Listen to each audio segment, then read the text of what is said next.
Top quality और consistent performance के लिए सिर्फ सिल्वर पंप्स एंड मोटर्स, नाम याद रखना। तो साबरकांठाના ઈડરમાં મેઘરાજાની તોફાની બેટિંગ જોવા મળી અને વડિયાવીર ભૂતિયા નદીમાં પૂર આવતા કાર તણાઈ જવાની ઘટના સામે આવી છે।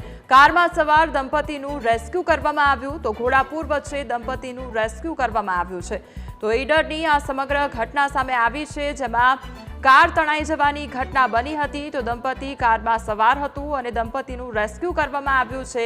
તો તે અંગેની કામગીરી કરવામાં આવી છે। સ્થાનિકો અને તરવૈયાઓ દ્વારા આ રેસ્ક્યુની કામગીરી કરવામાં આવી હતી। તો ઈડરમાં મેઘરાજાની ધમાકેદાર બેટિંગ જોવા મળી અને જે વડિયાવીર ભૂતિયા નદી છે ત્યાં આગળ પૂર આવ્યું હતું અને તેમાં કારમાં દંપતી સવાર હતું। તો ત્યારબાદ કાર તણાઈ જવાની ઘટના બની હતી અને ત્યારબાદ જે દંપતીનું રેસ્ક્યુ પણ કરવામાં આવ્યું હતું। તો વડિયાવીર ભૂતિયા નદીમાં પૂર આવતા કાર તણાઈ જવાની ઘટના બની અને કારમાં સવાર દંપતીનું રેસ્ક્યુ કરવામાં આવ્યું। તો ઘોડાપુર વચ્ચે દંપતીનું રેસ્ક્યુ કરવામાં આવ્યું હતું। આ સીધા જે દ્રશ્યો કે જ્યાં દંપતી તણાયું હતું અને ત્યારબાદ તેનું રેસ્ક્યુ પણ કરવામાં આવ્યું હતું। તો અમારી સાથે હાલ સંવાદદાતા પાર્થ જોડાઈ ગયા છે। પાર્થ, જે પ્રમાણે નદીમાં ઘોડાપુર આવ્યું ત્યારબાદ કાર તણાઈ અને દંપતીનું રેસ્ક્યુ કરવામાં આવ્યું હતું, કયા પ્રકારે આ રેસ્ક્યુની કામગીરી હાથ ધરવામાં આવી હતી? જી બિલકુલ કોમલ, જે રીતે વાત કરવામાં આવે કે જે આ બેસકા નદી છે તેની અંદર પૂર આવ્યું હતું ને ખાસ કરીને તે પૂરની અંદર જે કપલ કહી શકાય કે કપલ ત્યાંથી જઈ રહ્યું હતું। આજે જે દંપતી દેખાય છે દંપતી ત્યાંથી જઈ રહ્યા છે તેમની જે સ્કૂટર હતું કે એક્ટિવા હતી તે અંદર અંદર પડી ગઈ હતી ને ત્યારબાદ તે ફસાયું હતું। જો કે સ્થાનિક જે તરવૈયાઓ છે તેમના દ્વારા પ્રયત્નો પણ કરવામાં આવ્યા હતા। સ્થાનિક લોકો દ્વારા પણ કેટલાય પ્રયત્નો કરવામાં આવ્યા। ત્યારબાદ ફાયર ટીમને જાણ કરવામાં આવી ને ફાયર ટીમ દ્વારા ધીરે ધીરે અત્યારે રેસ્ક્યુ કરવાની પણ કામગીરી હાથ ધરવામાં આવી રહી છે અને તેમને રેસ્ક્યુ કરવામાં આવી રહી છે। જી પાર્થ, સમગ્ર માહિતી બદલ આપનો આભાર। તો સાબરકાંઠાનો આ સમગ્ર મામલો સામે આવ્યો છે। સાબરકાંઠાના ઈડરમાં મેઘરાજાની તોફાની બેટિંગ જોવા મળી અને વડિયાવીર ભૂતિયા નદીમાં પૂર આવતા કાર તણાઈ જવાની ઘટના સામે આવી। તો વડિયાવીર ભૂતિયા નદીના આ દ્રશ્યો કે જ્યાં નદીમાં પૂર આવતા કાર તણાઈ જવાની ઘટના સામે આવી। કારમાં સવાર દંપતીનું રેસ્ક્યુ કરવામાં આવ્યું। તો ઘોડાપુર વચ્ચે દંપતીનું રેસ્ક્યુ કરવામાં આવ્યું।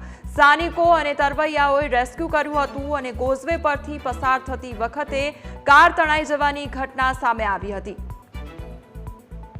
અમારી સાથે રમણલાલ વોરા ધારાસભ્ય શ્રી જોડાઈ ગયા છે। સૌથી પહેલા તો આપનું ન્યૂઝ કેપિટલમાં સ્વાગત છે।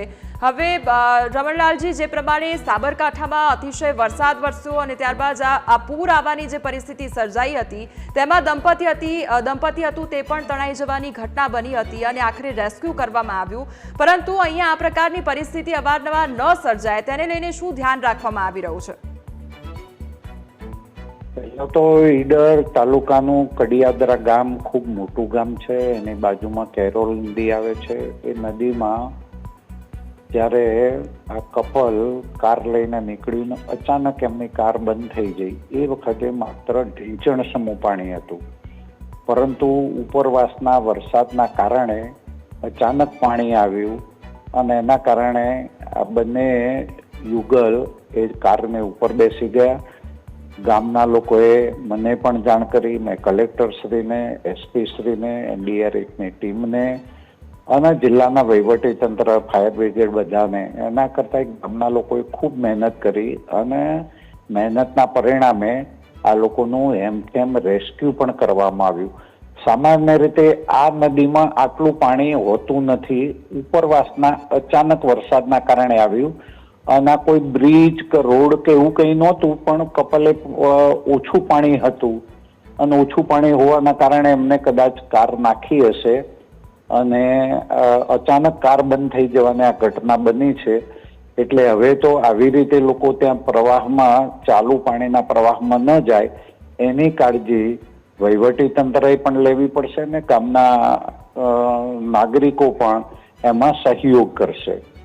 રમણલાલ સાહેબ, હવે અત્યારે વરસાદી પરિસ્થિતિ છે અને સતત આપણે જોઈએ છે કે ઉપરવાસમાં ભારે વરસાદ વરસે એટલે નદી નાળા છલકાઈ જતા હોય છે, પૂર આવવાની પરિસ્થિતિ સર્જાતી હોય છે, એટલે શું આમાં આસપાસના વિસ્તારોને એલર્ટ કરવામાં આવ્યા હતા ખરી, અથવા તો ત્યાંથી પસાર થતા લોકોને એ વસ્તુ વિશે શું જાણ નહોતી અને એટલા માટે આ પ્રકારની પરિસ્થિતિ ઊભી થઈ? ત્યાંના લોકોને કોઈ જાણ જ નહોતી. મેં ફરીથી કહ્યું એ પ્રમાણે જયારે આ કાર એમને નાખી ત્યાં કોઈ રોડ નથી અથવા કોઈ બ્રિજ કે એવું નથી, પરંતુ ત્યાં લોકલ હોવાના કારણે એમ કે નીકળી જઈશું, પરંતુ અચાનક ઉપરવાસના પ્રવાહના કારણે ધસમસતા પાણીના પ્રવાહના કારણે એમની ગાડી બંધ થઈ ગઈ અને ગાડી બંધ થઈને પ્રવાહ વધવાના કારણે એ લોકો કારની ઉપર આવી ગયા.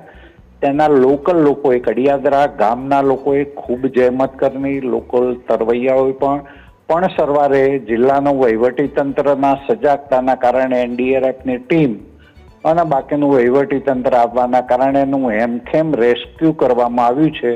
હું ફરીથી કહું કે કોઈ રોડ રસ્તો કે એવું નથી, પરંતુ લોકોએ પણ આવા અચાનક ધસમસતા પાણીના પ્રવાહમાં પણ પોતાની જાતને પણ બચાવવી પડે અને નહીં જવું જોઈએ. મારી વ્યક્તિગત લોકોને અપીલ છે, વિનંતી છે.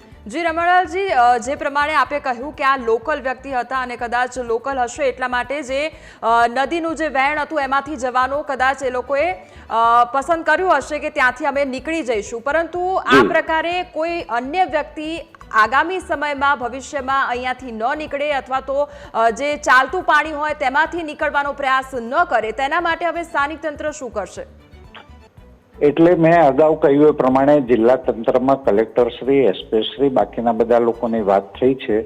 એટલે અમારા ત્યાં જેટલી પણ નદીઓ છે એ પ્રમાણે પોલીસની વ્યવસ્થા પણ હોતી હોય છે, પરંતુ મેં કહ્યું એ પ્રમાણે આ નદી લાંબી હોવાના કારણે પ્રવાહ અચાનક આવવાના કારણે આવું થયું છે. એટલે લોકલ ગામના લોકો પણ, જે લોકો ખૂબ સક્રિય છે, આજુબાજુના લોકો પણ સક્રિય છે, એ પણ પોતાની જાતના સંભાળી નાખે આવું કામ કરશે અને આવા તબક્કે કોઈ અંદરથી પ્રવાહમાં પોતે ચાલતા અથવા કોઈ વાહન દ્વારા ન જાય એની સતર્કતા રાખવા માટે જિલ્લા વહીવટી તંત્ર એના માટેની વ્યવસ્થા કરશે. જી, આપ અમારી સાથે જોડાયા તે બદલ આપનો આભાર.